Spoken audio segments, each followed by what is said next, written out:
Hey, what's up everyone, it's your girl Brand Shanae, and today I'm gonna be doing my June wrap up. So let's go ahead and get started. Okay, so in June I read a total of 6 books.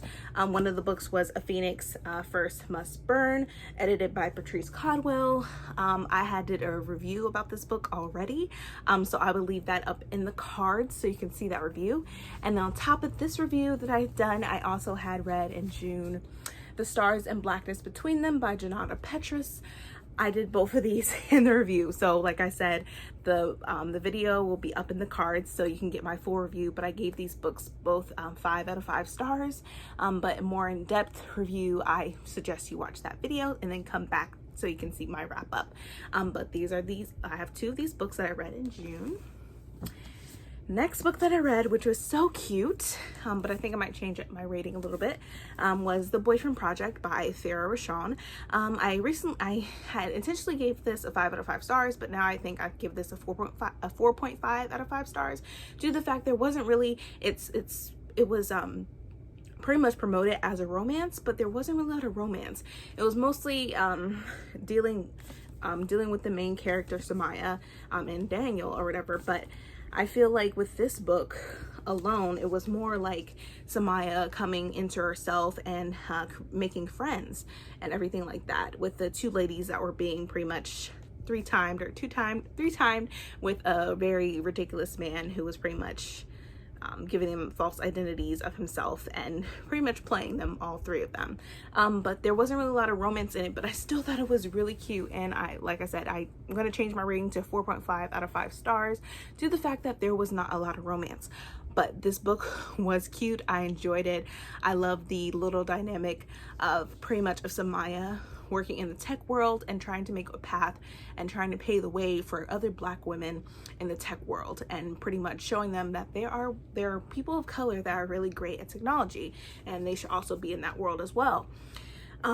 So yeah, so I read this and I thought it was really cute, and it was a great read. So this is another book that I read in June. Next book that I love so much, and I'm glad I read it, and this is definitely an adult romance book for real. All the scenes and everything, woo, it was very steamy, but it is Get a Life, Chloe Brown by Talia Hibbert. I gave this a 5 out of 5 stars because it is amazing. I loved how Red was very delicate with Chloe and was very considerate of her chronic illness and everything and the pain that she was going through as far as walking for a very long time and getting pains and everything like that. He was very considerate of her feelings and how she felt. And I just love the dynamic of these 2. I thought it was really cute so much. I loved it. I love this, like the scenes. I loved everything about it. I love Chloe finally being more confident in herself and everything like that as well. I thought that was really amazing. But Red, he's an artist in this book, and I think that was really cool that he was able to share with her his experience, why he quit doing certain things with his artwork and everything and his craft due to his past relationship and everything like that, and how open he was with Chloe about that. I thought that was very cute. And I also like the fact that Chloe was actually able to open up to Red about her past experience and how she had friends, and then eventually after she realized she had a sickness and illness, they just left her and just pretty much forgotten all about her. So I thought that was really amazing how they both opened up to each other about what they had gone through in their past and how it was difficult for them, and they didn't want that to be part of their relationship. So yeah, so I gave this a 5 out of 5 stars and I loved it and definitely recommend it. Next book that I read, since I read Get a Life, Chloe Brown, I also read Take a Hint, Danny Brown by Talia Hibbert. This was also very cute. I love Danny and I love Zafir for short, but Zafir is his full name, and I definitely love this. I loved how Zaf was able to open up about his past and how his dad and his brother died in a car accident and how it changed his whole look on life and aspect of life in general, and how he wanted to do something to pretty much help his community, help the kids in his community. He was a rugby professional, and when his father and brother died, everything changed and he stopped doing that. But he looked into a different profession to help young men. And then we have Danny, who has a PhD, and she's a professor, and she really just, in this book, she said she just wanted a fuck buddy, but I feel like for both of them, it became something more than that. I feel like from the very beginning, it was a relationship, even though they were faking it as it was a relationship, like faking it like they were in a relationship, but they weren't. But I feel like in reality, they were always in a relationship. They just did not want to admit it to each other. But I love this book so much. Like, I feel like even this book gotten even better than the first one. It is better than the first one, I think. I love the dynamic with both of them. I loved how Danny was able to admit to that she hasn't been able to, how should I put this? She wasn't able to allow people to love her. And so with Zafir, she was able to do that with him eventually. And she realized that she loved him back, and she said, it's okay. And then I also feel like with Danny, she also realized that it's okay to love yourself too. It's always good to love yourself first as well. But yeah, so I gave this a 5 out of 5 stars. I am definitely looking forward to reading the third and final book of the Brown sisters, which is going to be talking about Eve, the youngest sister. So I'm definitely looking forward to reading that next year. But yeah, I love this book so much. Definitely recommend it. And the last book that I read in June, which I love so much, I even had a deep conversation with my husband about this book because of how everything is stated in this book. So this is Pet by, I can't pronounce her name, Owaki Amizi. This is a great book. I love this so much. It is a quick read, but it was so great. Like, I just want to read the first page to you because it's very interesting, and it's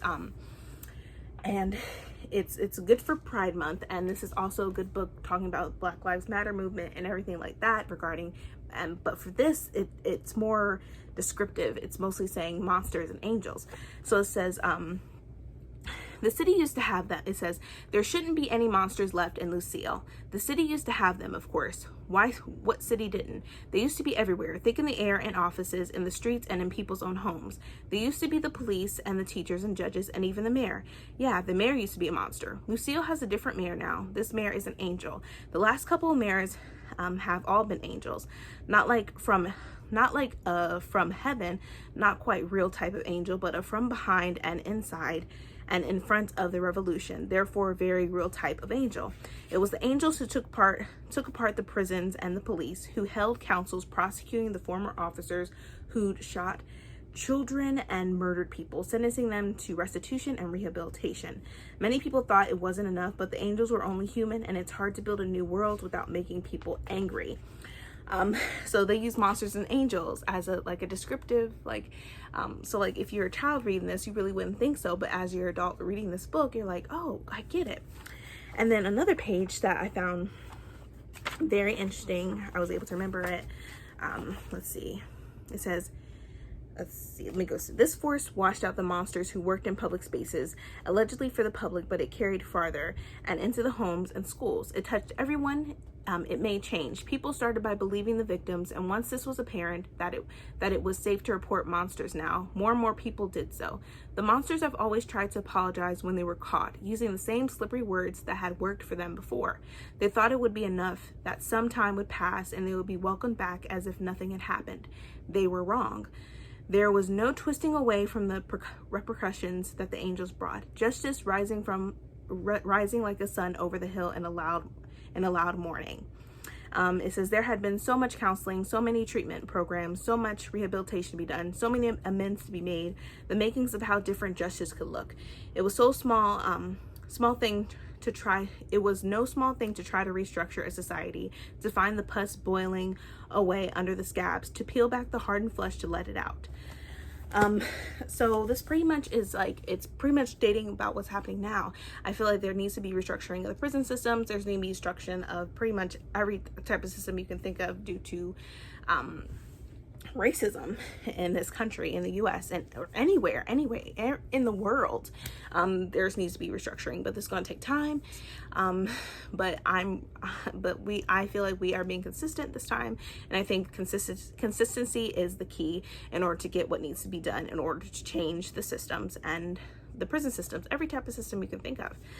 But I love this book so much. I give this a 5 out of 5 stars. I love Pet, which is considered the angel in this book. I love Jam, I love Redemption, I loved everything about it. It made me cry on certain things because monsters can even be in your own home and you don't even realize it. And I feel like this book, I feel like it makes you pretty much try to identify who is considered a monster and who is identified as an angel. You might think your uncle is angel, but really he's a monster. So I really love this book and I gave this a 5 out of 5 stars. Definitely love this book so much. Loved it. But that is it, you guys. Like I said, I had read a total amount of 6 books in June. I think that was a pretty good amount. It's not like everybody else, like 10, 12, 13, 14, 15, or 20 books or whatever. But I think for me, that's pretty good. But anyway, that is my June wrap up, you guys. I hope you enjoyed this video. If you did, please give me a thumbs up. Also hit the subscribe button and that bell to be notified when I upload more videos in the future. But thank you so much, you guys. See ya.